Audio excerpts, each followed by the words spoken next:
പ്രധാനമായിട്ട് നമ്മൾ മനസ്സിലാക്കേണ്ട ഒരു കാര്യം 75 അടിയന്തരാവസ്ഥ കഴിഞ്ഞിട്ട് 77 ഇലക്ഷനിലേക്ക് പോകുമ്പോൾ അവർ ഒരു രാഷ്ട്രീയ കക്ഷി പിരിച്ചുവിട്ടിട്ട് ജനതാ പാർട്ടിയിലേക്ക് ചെല്ലുകയാണ്. അപ്പോൾ ജനതാ പാർട്ടിയിൽ അന്ന് സോഷ്യലിസ്റ്റുകളാണ് പ്രധാനപ്പെട്ട ആളുകൾ, പിന്നെ കോൺഗ്രസിൽ നിന്ന് പോയ മൊറാർജി ദേശായി പോലെയുള്ള ആളുകൾ എന്ന് പറഞ്ഞാൽ അവരൊക്കെ അതിനൊരു മടിയുണ്ടായിരുന്നില്ല. 80 ആ സംഗതി തന്നെ പുറത്തു വന്നിട്ട് BJP വരുന്നു. അപ്പോൾ ഇതിൻ്റെ ഇങ്ങനെ സംഭവിക്കാനുള്ള പ്രധാനപ്പെട്ട കാര്യം എന്ന് പറഞ്ഞാൽ അവരെ പൊളിറ്റിക്കൽ ഓർഗനൈസേഷൻ എന്ന് പറഞ്ഞാൽ അവരൊരു മുഖം മാത്രമാണ്, വിവിധ ഓർഗനൈസേഷൻസ് ആയിട്ടാണ് വർക്ക് ചെയ്യുന്നത്.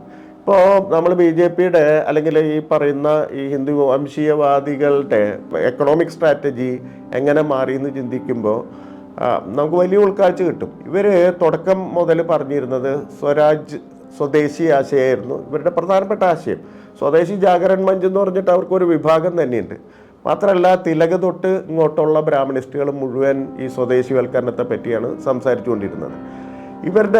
ഇവരുടെ ഒരു തുടക്കത്തിൽ ഉണ്ടായിട്ടുള്ള ഒരു വലിയ പിളർപ്പ് എന്ന് പറഞ്ഞാൽ ബൽരാജ് മാധോക്കിനെ പുറത്താക്കുന്നതാണ്. അന്ന് ബൽരാജ് മാധോക്ക് വാദിക്കുന്നത് അന്നത്തെ സ്വതന്ത്ര പാർട്ടി പോലെയുള്ള വലതുപക്ഷ രാഷ്ട്രീയ പാർട്ടികളുമായിട്ട് ചേരണമെന്നാണ്. അപ്പോൾ ഇവർക്കുണ്ടായിരുന്ന ഒരു ഡിഫറൻസ് എന്ന് പറഞ്ഞാൽ ഇവരെ സ്വദേശി പറയുന്നു, അവരതല്ല അമേരിക്കവൽക്കരണം പോലെ ലോക മുതലാളിത്തമായിട്ട് ചങ്ങാത്തത്തിൽ കഴിയണം എന്നാണ് സ്വതന്ത്ര പാർട്ടി പറഞ്ഞുകൊണ്ടിരിക്കുന്നത്. ഈ ബൽരാജ് മാധോക്ക് പുറത്താവുകയാണ്. പക്ഷേ കുറച്ച് കാലം കഴിഞ്ഞപ്പോൾ ഇപ്പം നരേന്ദ്രമോദി അടുത്ത കാലത്ത് ചെയ്തൊരു കാര്യം ബൽരാജ് മാധോക്കിന് വലിയ തരത്തിൽ ഒരു ട്രിബ്യൂട്ട് കൊടുത്തിട്ട് എന്തോ പ്രസംഗമോ എഴുത്തൊക്കെ നിർവഹിക്കുന്നുണ്ടായി. അപ്പോൾ ഒരു ഘട്ടം കഴിഞ്ഞപ്പോൾ ഈ പറഞ്ഞ പോലെ ലോക മുതലാളിത്തത്തിൻ്റെ ആഗോളവൽക്കരണമൊക്കെ വന്നു കഴിഞ്ഞപ്പോൾ അവർ വളരെ പെട്ടെന്ന് അതായിട്ട് സന്ധി ചെയ്യുന്നുണ്ട്. എന്ന് പറഞ്ഞാൽ അവരുടെ സ്വദേശി ആശയങ്ങൾ വലിച്ചെറിഞ്ഞ് ഈ ചങ്ങാത്ത മുതലാളിത്തത്തിൻ്റേതായിട്ടുള്ളൊരു ലോകത്തേക്ക് മാറാൻ പ്രയാസം ഉണ്ടാകുന്നില്ല. അപ്പോൾ അതുകൊണ്ട് ഇന്ത്യയിലെ വലിയ ഈ കുത്തക ബൂർഷാസി എന്നൊക്കെ വിളിക്കുന്ന ആളുകളുടെ സപ്പോർട്ട് വളരെ പെട്ടെന്ന് അവർക്ക് കിട്ടിത്തുടങ്ങി. മാത്രമല്ല പുതിയ തരത്തിലുള്ള ഇപ്പം ക്രോണി ക്യാപിറ്റലിസവും ഇതിലൊക്കെ വലിയ മിടുക്കന്മാരായിട്ട് അവർ മാറുകയും ചെയ്തു.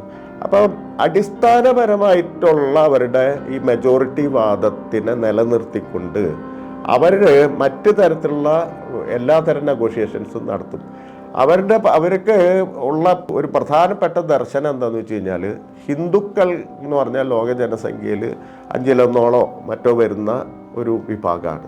അപ്പോൾ അതിനെ ബേസ് ചെയ്തിട്ട് വളരെ സ്ട്രോങ് ആയിട്ടുള്ള ഒരു രാജ്യം, നാഷൻ സ്റ്റേറ്റിൻ്റെ തന്നെ ഏറ്റവും ഉന്നത രൂപം എന്ന് പറഞ്ഞാൽ വലിയ മിലിറ്ററി ശക്തിയുള്ള, വലിയ തരത്തിലുള്ള ആയുധശേഖരങ്ങളൊക്കെയുള്ള, ആയുധശേഷിയുള്ള വൻകിട രാഷ്ട്രമാക്കി ഈ പറയുന്ന മെജോറിറ്റിയെ മാറ്റുക എന്നുള്ളതാണ് അവരുടെ അടിസ്ഥാന തത്വം. അപ്പോൾ അത് നിലനിർത്തിക്കൊണ്ട് എന്ത് തരം ലോക സാഹചര്യങ്ങളുമായിട്ട് ഇടപെടാൻ അവർക്ക് വളരെ കൃത്യമായിട്ട് അവരുടെ ഐഡിയോളജിക്കൽ സെല്ലിന് പറ്റും.